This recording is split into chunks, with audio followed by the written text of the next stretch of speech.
Journey to the West, Chapter 2. Sun Wukong learns the 72 transformations and defeats the Demon King. After the Monkey King received the name Sun Wukong, he was overjoyed. He diligently followed his master, Patriarch Body, and his senior brothers to learn various skills. Every day, he studied speech, manners, reading, and writing, and even helped with sweeping and carrying water. Time flew by, and 6 or 7 years passed in the blink of an eye. One day, Patriarch Body ascended a high platform to preach the Tao. As he spoke, it seemed as if countless beautiful petals floated down from the sky, and golden lotuses sprang up from the ground. His voice was like celestial music, conveying profound truths. Sun Wukong, listening nearby, was so delighted that he scratched his ears and cheeks in excitement. Seeing him in such a state, Patriarch Body asked, "Why are you acting this way?" Sun Wukong replied, "Master, your teachings are so wonderful that I can't help but feel joyful." The Patriarch then asked him how long he had been in the cave. Sun Wukong said that he once went to gather firewood behind the mountain and found a peach grove, where he ate peaches 7 times. The Patriarch laughed and said that the grove was on Rotten Peach Mountain, and he had been here for 7 years. He then asked Sun Wukong what skills he wished to learn. Patriarch Body introduced many arts. The art school could summon spirits, divine the future, and tell fortunes, but it did not grant immortality, so Sun Wukong refused to learn it. The flow school included many branches of knowledge, which sounded impressive, but when he learned it couldn't grant immortality, he declined again. The stillness school required meditation and sitting in contemplation, but it wasn't permanent either, so he passed on it as well. The movement school also didn't offer immortality, so Sun Wukong refused to learn it. Angered, Patriarch Body struck Sun Wukong 3 times and walked away with his hands behind his back. The others criticized Sun Wukong, but he was clever and realized that the Patriarch intended to teach him secret skills that night. That night, Sun Wukong quietly got up and went outside the door. He saw that Patriarch Body's door was half open, so he hurried inside and knelt by the Patriarch's bed. Seeing that his master was asleep, Sun Wukong did not dare to disturb him and knelt quietly. After a while, Patriarch Body woke up, and Sun Wukong quickly explained his intentions. The Patriarch, pleased with his eagerness, taught him the art of immortality. 3 years later, Patriarch Body once again preached to his disciples. Suddenly, he asked, "Where is Sun Wukong?" Sun Wukong stepped forward and knelt down. The Patriarch inquired what path he had been practicing, and Sun Wukong replied that he had gained a deep understanding of the Tao and had strengthened his spiritual roots. Patriarch Body warned him that he must still guard against the 3 calamities. Sun Wukong was startled, and the Patriarch explained that this was a path beyond the ordinary, and once the elixir was formed, even ghosts and spirits could not tolerate it. After 500 years, there would be a thunder disaster.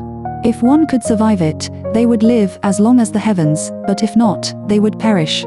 After another 500 years, there would be a fire disaster, which would arise from the wellspring beneath and could turn 1,000 years of cultivation into nothing.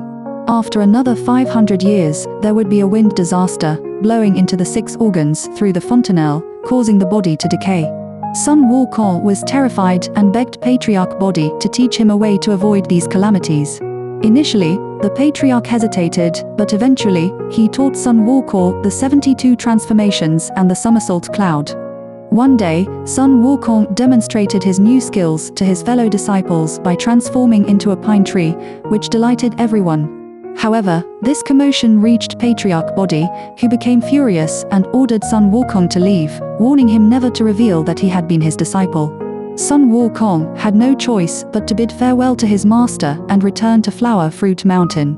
When Sun Wukong returned to Flower Fruit Mountain, he discovered that a demon king of chaos had been bullying his fellow monkeys. Furious, Sun Wukong set out to take revenge.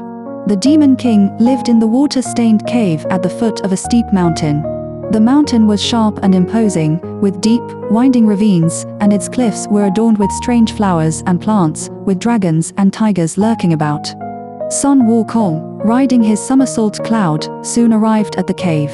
Outside, he saw goblins dancing, but when they spotted him, they fled. Sun Wukong called them back, declaring himself the ruler of the Water Curtain Cave of Flower Fruit Mountain, here to take revenge on the Demon King. The goblins hurried to report to their master. After hearing Sun Wukong's description, the Demon King donned his armor, grasped his sword, and marched out with his horde. When Sun Wukong saw the Demon King, he noted his imposing appearance, a helmet of black gold on his head, a robe of black silk on his body, a suit of iron armor beneath, flower-patterned boots on his feet, a waist as broad as 10 men's, and a height of 3 jow, wielding a bright, menacing sword.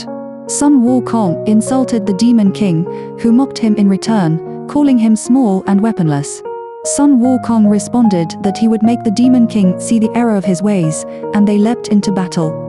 The Demon King blocked Sun Wukong's initial attack and suggested they fight unarmed. They exchanged punches and kicks, but Sun Wukong soon struck the Demon King hard with a blow to his ribs and another to his groin. The Demon King, in pain, retreated and swung his sword at Sun Wukong, who quickly dodged. Realizing the Demon King's ferocity, Sun Wukong plucked a hair from his body, blew on it, and transformed it into several hundred small monkeys that surrounded the Demon King. The small monkeys were quick and agile, immune to the Demon King's weapons. They swarmed him, pulling, tugging, attacking his groin, tripping his feet, slapping his face, poking his eyes, and pinching his nose, leaving him helpless. Seizing the opportunity, Sun Wukong snatched the sword and defeated the Demon King.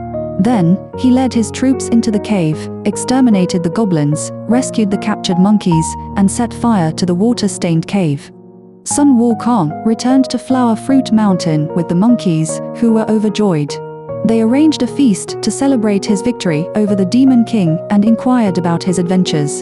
Sun Wukong recounted his journey, earning high praise from the monkeys. He told them how he had crossed the Western Ocean to the continent of Xinyo, where he was fortunate enough to meet a great master who taught him the art of immortality.